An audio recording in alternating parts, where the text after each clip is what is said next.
Okay, let's talk Coach of the Year candidates. So, you're up first. Coach of the Year as of right now, if the season ends today.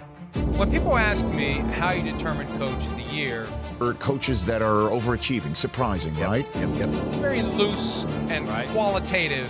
I said Dan Campbell. Well, I'm gonna go with Mike McDaniel, the Miami Dolphins. Really good one, TJ. You said D'Amico Ryans, right? It's got to be D'Amico Ryans. I've got another one that nobody's mentioning right now. I'm talking about Kevin Stefanski. Kyle Shanahan should be Coach of the Year. Feel like he's not getting a whole lot of credit out there. Let's dive into why Kyle Shanahan is the best coach of the NFL and why he should bring that award home. Let's get into it, y'all.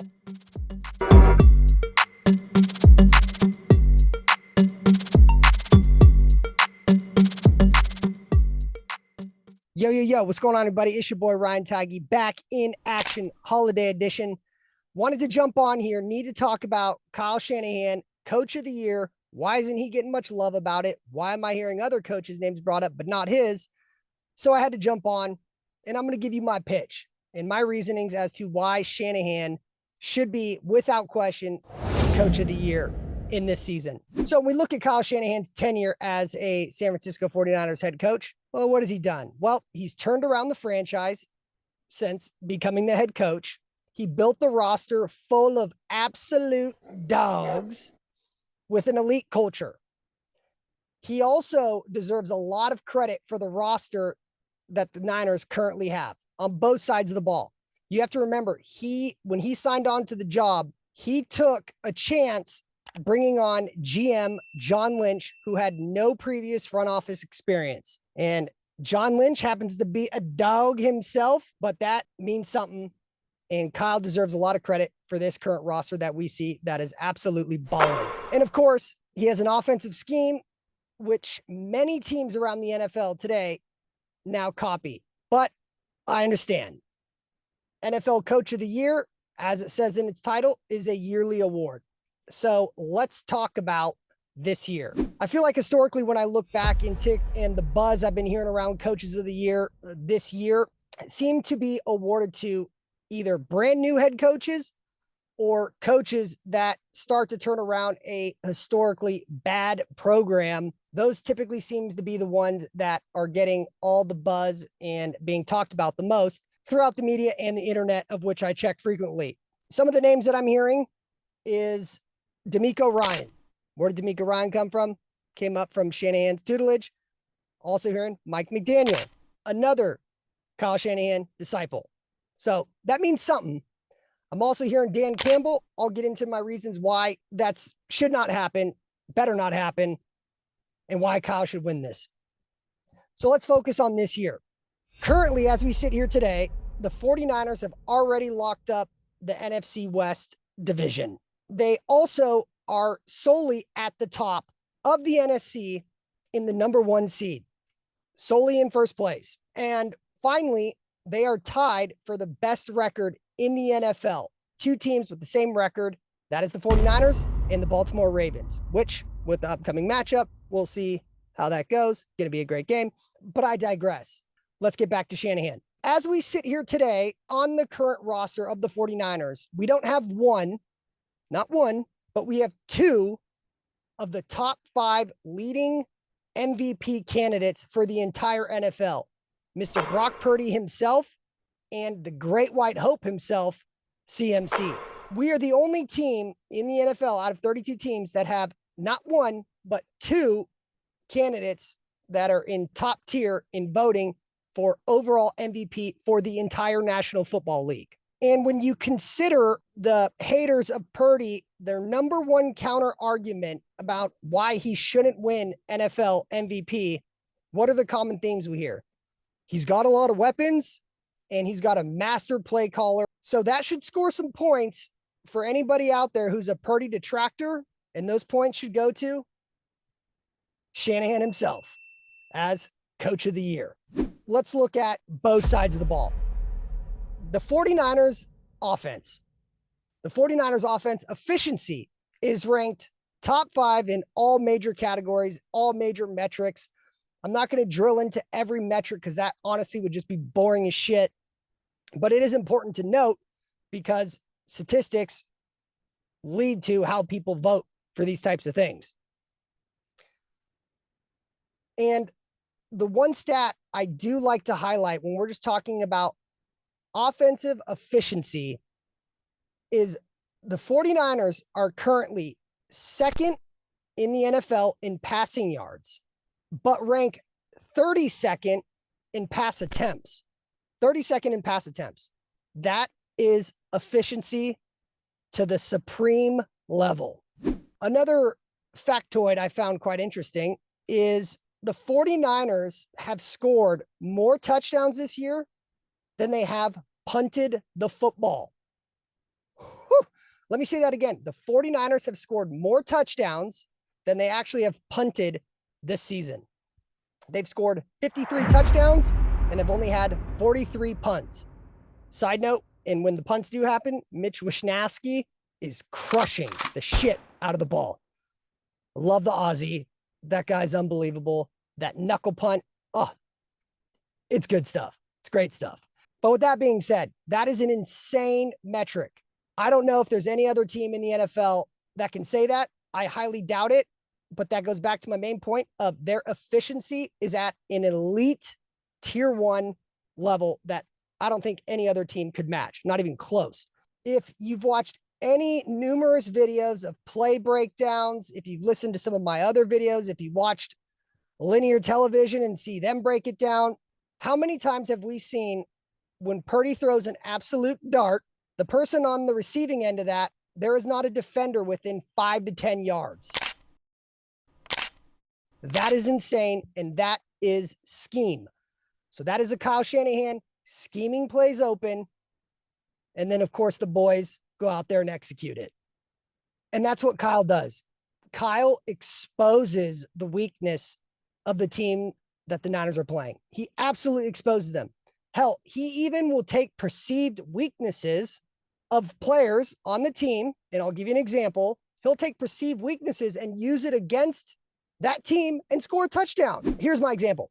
Deebo Samuel has been getting a lot of kind of side chatter from various other people I listen to around the internet, the TV, about when he doesn't get the ball, he's not giving 100% effort.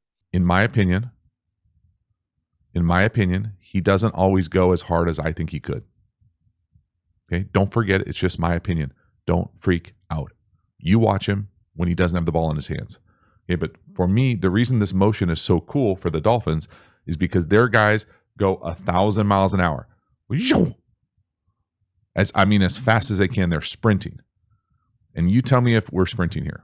I just don't think he's not taking full advantage of it. That's not 1,000 miles an hour. That's more like. Maybe Kyle heard that. Maybe he didn't. But I think there's no way of saying he didn't hear it, because what did he do? He took that perceived weakness in this Arizona Cardinals game, dialed up that play, Deebo running half-ass across the formation, and then leaking out. And then what did Purdy do? Purdy delivered a strike, and it scored a touchdown. There's levels to this shit. And when you talk about scheme, he is one step ahead of everybody, whether it's offensive coordinator or defensive coordinator or any other coaches that are out there. He literally took a perceived weakness that Deebo Samuel doesn't give 100% effort, dialed up a play around that to then score a motherfucking touchdown. You ever been that open before in that first touchdown? Man, the crazy thing is we practiced that, and in my head I'm like, yo, no way, like this is going to be this wide open. But I came around and seen nobody, and Kyle put that in, and normally when he puts stuff in, it works.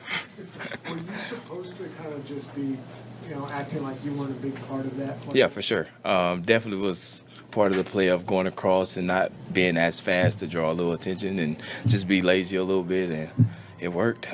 That is sick. That is poetry in motion. That is next level brain power, genius type stuff that we're witnessing.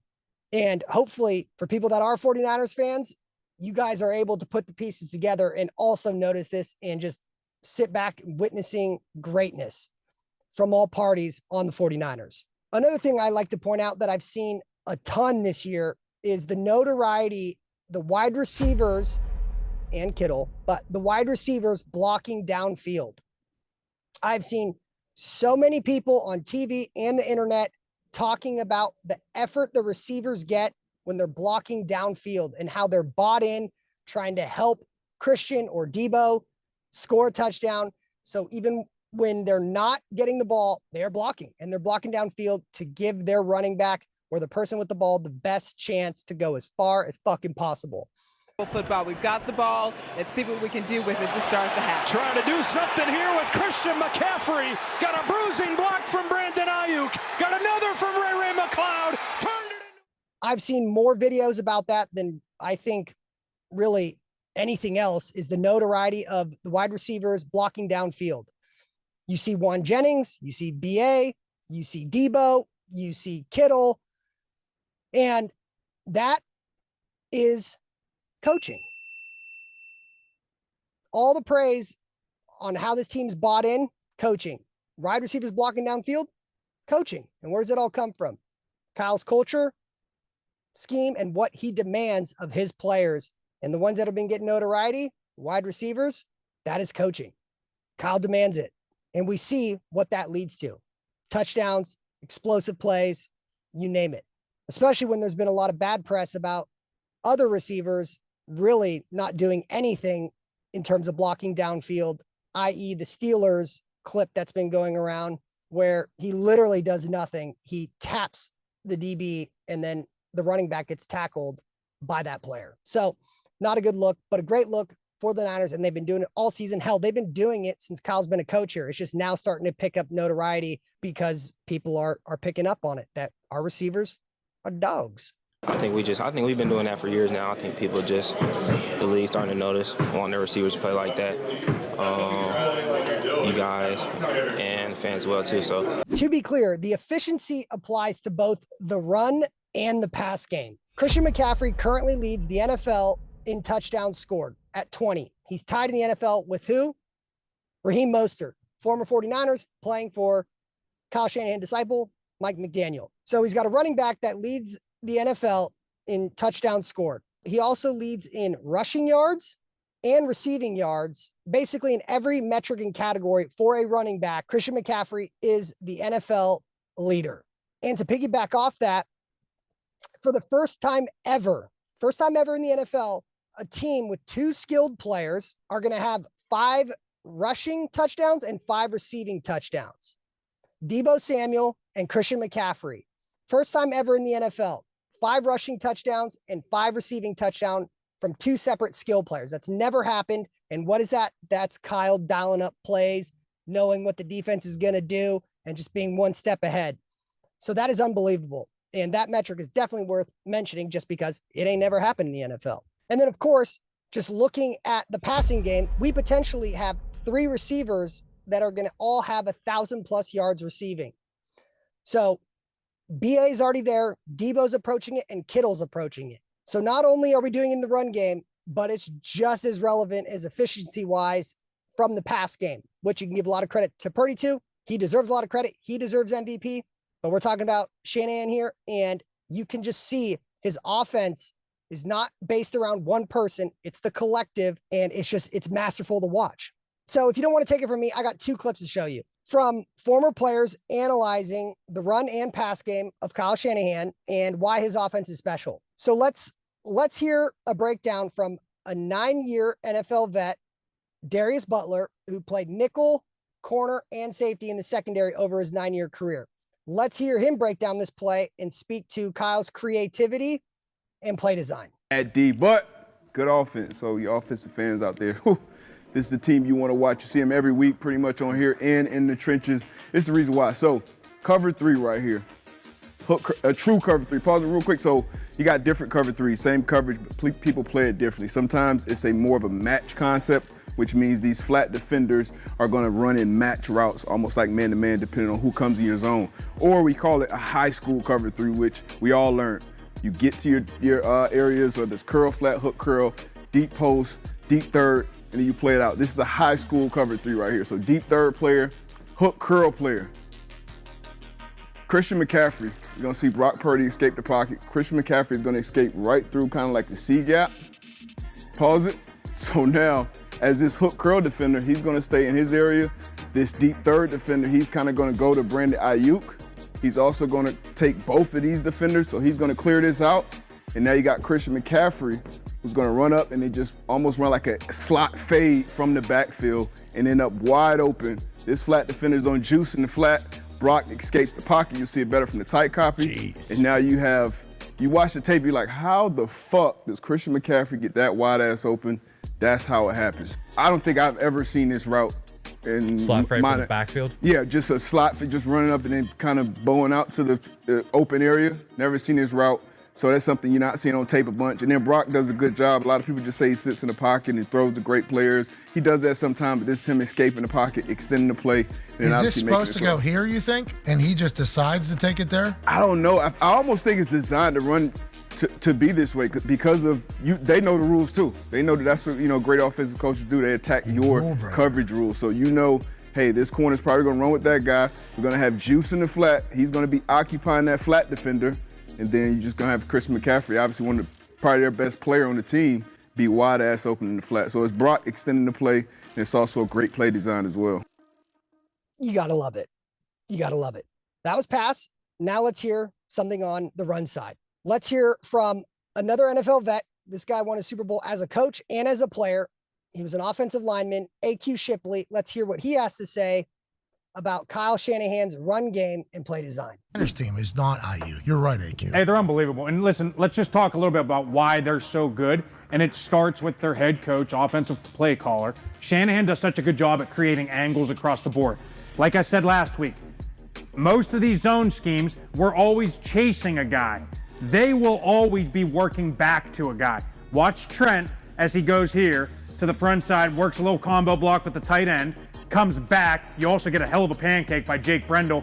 Used to be in Miami. Gump, you guys could use him at center right now. Doing a heck of a job. Thank you. Oh shit, AQ. Check this. Boom! There it is. Now we get Kittle out in front. And they have some of the biggest holes you'll see all year long, always, because they always have angles. You get ass cheek, you got 10 yards of fucking space for CMC to run through. Nobody there. I mean, there's nobody. And it's all because of what they do. And they steal a guy always with their motions. So that should sum it up and put a period or a stamp on the offensive side of the ball. This doesn't just apply to the offense. The defense is just as good and are top tier in the NFL. So when we look at defensive side of the ball for the 49ers, in the simplest forms, what are kind of the two biggest things that makes a good defense? It's just the simplest way to put it. TDs allowed and takeaways. So how many touchdowns are you giving up a game? And then how many times are you taking the ball away to give it back and giving your offense another opportunity? Well, the 49ers defense have only allowed 23 touchdowns.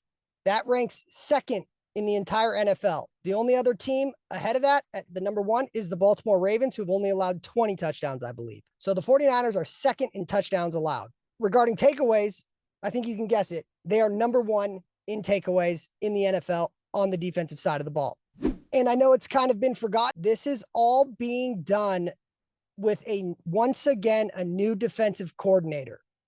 Steve Wilks is in his first year as 49ers defensive coordinator. Where have the previous D coordinators gone? Well, Robert Saleh, D'Amico Ryan, they've gotten head coaching jobs. So when you come work for Kyle, basically you're in a fast track to get head coaching interviews and then potentially a job.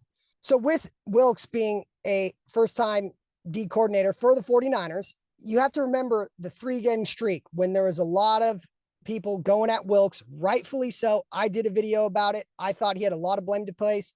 And then what kind of changed things?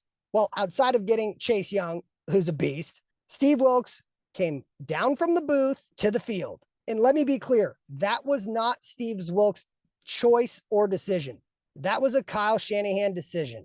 That was a huge move because we have seen the success the defense now has with Wilks being on the field. Players talk about it all the time, being able to get immediate feedback when you need to make adjustments or showing emotion, being able to pick somebody up when they're down. When you're in a booth, you can't do that. You're talking through a headset, and then you got to ring down to talk to somebody, and then you may have time to talk to one of the guys that you want to talk to versus being on the sideline when you can talk to 5 different guys, give some pats in the ass saying good job, and then bring somebody up if they might have messed up on something or had an MA.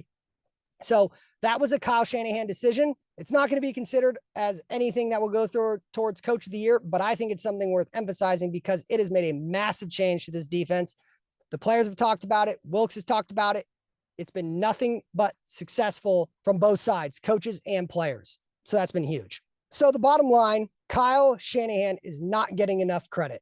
A lot has to do with it because the team has been dominating for the past couple of years. The biggest thing I think should go into this is back to my Dan Campbell comment earlier, because he's getting a lot of buzz about being potentially coach of the year for the Detroit Lions. The biggest difference between Shanahan and Dan Campbell, Shanahan has a direct impact on the game. What do I mean by that? Kyle Shanahan has two roles, head coach and offensive coordinator. He is directly affecting every single game just as much as the quarterback, essentially, because he's calling every play. Dan Campbell, I think he's awesome. I love everything about him, but he's a CEO. He's not calling plays. He's not calling the defense. So when you're a coach, a head coach, and getting considered for coach of the year, people who have direct impacts on the game, those guys should automatically go above anybody else who's just more of the CEO type. I think that is probably the biggest takeaway that can be discussed around Coach of the Year award that I haven't really heard about and shed some light onto, because that makes a massive difference when you're a play caller as well as a head coach. And when your team's successful, you deserve more success. So to repeat or recap what I just mentioned, the 49ers are ranked number 1 in offensive touchdowns in the entire NFL, and they rank number 2 on the defensive side on touchdowns allowed. So they rank 1 and 2. When you look at every single power ranking, who's number 1? The 49ers. Head coach, Kyle Shanahan. So shouldn't the coach of the best team in the NFL be the coach of the year? I don't know. You tell me. Till next time, y'all. Like, subscribe, comment, hit me up. Peace. Pick it up, pick it up, pick it up, pick it up. You see the drippy, I'm fitted up. Hop in my car and the giddy up. Secure the bag, yeah, I get the bus. Pick it up, pick it up, pick it up. You see the drippy, I'm fitted up. Hop in my car and the giddy up. Secure the bag, yeah, I get the bus. Pick it up, pick it up, pick it up, pick it up. Ooh, I've been on the flex since flex zone. Neighborhood all in your eardrums.